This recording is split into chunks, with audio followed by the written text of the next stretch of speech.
Hello and welcome to the How to Exit podcast. Today I'm here with Barbara.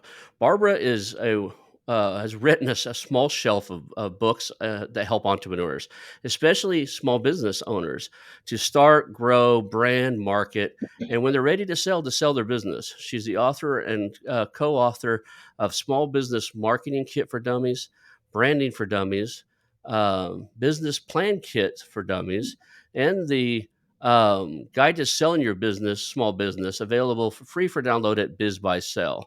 The site's That's the internet's largest website for business for sale. So most of you guys know that. And I think we said you got 3 million visitors per month. I didn't know that. That's awesome. Her current focus is on helping small business owners capture a final round of value by selling, not closing their business. From experience, she knows that most small businesses aren't in a sell ready shape when owners want out. Therefore, most business owners never sell. Today, she's here to talk about what a sell ready business looks like, how to get your business in sell ready shape, and what's involved to present the business for sale. Find the right buyer, navigate and negotiate the sales process, and manage a successful owner to owner transition. And let's get people to know you. What got you into this? Kind of you're an advocate or an expert in all the like buying, growing, selling of business. What got you into this space? What got you wanting to help other entrepreneurs? Well, I'll start with the fact that my husband and I owned an ad agency, and we owned it for 15 years. And then one day we were both tired of it at the same time. Usually one would want out and the other one would say, come on, get with the program. And one day we both wanted it for sale. My husband wrote a little 4-line ad for the Wall Street Journal, and we ran it. And the business sold. And I'll tell more about that later because it wasn't, it takes a year to sell a business, really, to transition it. But once we sold it, I realized that the whole time we'd had the business, we'd had to turn down a lot of small businesses that came to us because what an ad agency has to charge would eat up the entire budget before they even do anything of a small business. And I thought, where are they going to go? And back then, stores were a much bigger deal. And I would hang around the business section and talk to small business owners who are flipping through looking for something that would help them. So I wrote the For Dummies group and said, you have nothing for small business. You have marketing for dummies. It talks about $100,000 trade show budgets. You have nothing for small business. And remarkably, in those days, they used to give big advances. I got an advance, no agent or anything, and I wrote Small Business Marketing for Dummies, which in its third edition became the Small Business Marketing Kit for Dummies because they started including, at that time, CDs and now downloadable forms. And then they called me, would I do branding for dummies? Happily. So I co-authored that with Bill Chiravelli, who did the FedEx logo. And I mean, he's really a branding pro. So he knew the real technical aspects, and I knew the more marketing side. And then I teamed up with the authors of Business Plans Kit for Dummies because I realized if you don't build a strong business, you're not going to be able to brand or sell a business. And that's how I ended up getting to BizBuySell.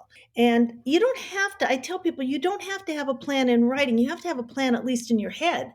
And one of the things that plan needs to include is what is your funding runway? And it sounds, silly, but my husband and I lived in Honolulu for 7 years. And then we moved to Malaysia because we joined the Peace Corps. It was more interesting even than Hawaii. And the Peace Corps puts away a little bit of money for you every month. It's called a reallocation allowance. And we got home and we had that reallocation allowance. That's about what we had.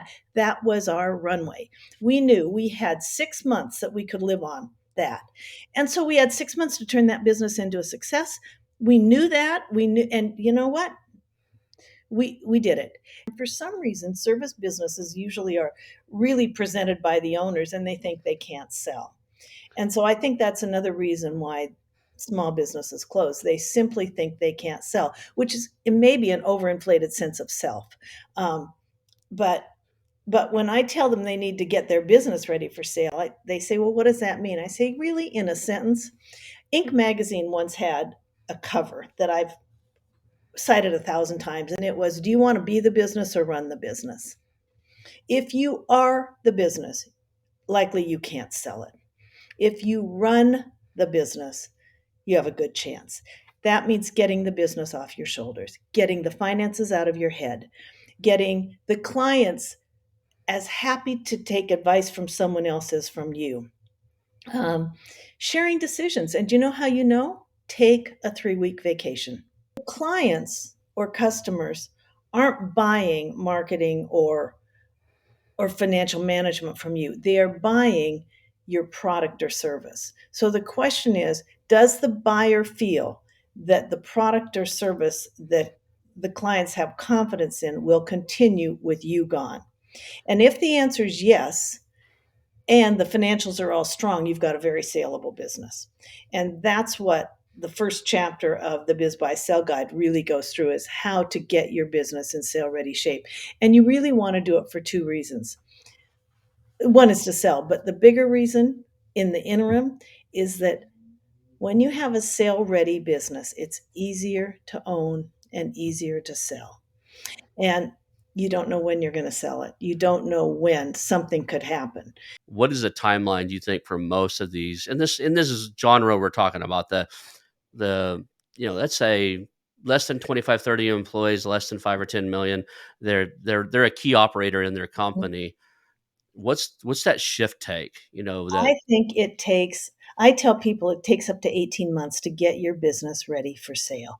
And that's everything from going through little things like making sure who owns your domain name. If I own it personally, it's not an asset of the business. That needs to change. If I had the website produced by somebody who owns, basically, I have to call them to update it. That's not an asset of the business. All these things have to change. The contracts, you start writing different kinds of contracts with your clients that include transferable clauses. You start getting key person contracts on employees. It takes up to 18 months, maybe a very simple business, less time, but still. And then cleaning up your finances and making sure that your operating costs, you go through your operating costs, or your cost of sales, I'm sorry, and say, well, what are we paying? A big chunk of our cost of sales is going for, in your case, maybe internet, streaming services or whatever. You go, we could get more competitive there and bring that variance down, and therefore gross profit up. And then you do the same with operating costs. And you're not saying that you're trying to, pare your business down to nothing. You're trying to get on any extraneous costs to get that bottom line strong and going up. And if it's not going up now, it might take more than 18 months. My mission is to have more small business owners not close. And they close. I mean, when they get ready to sell and, they don't sell, they close, and they liquidate at rock bottom prices. And it breaks my heart because that was their final chance to reap a round of value. That's how I got into it.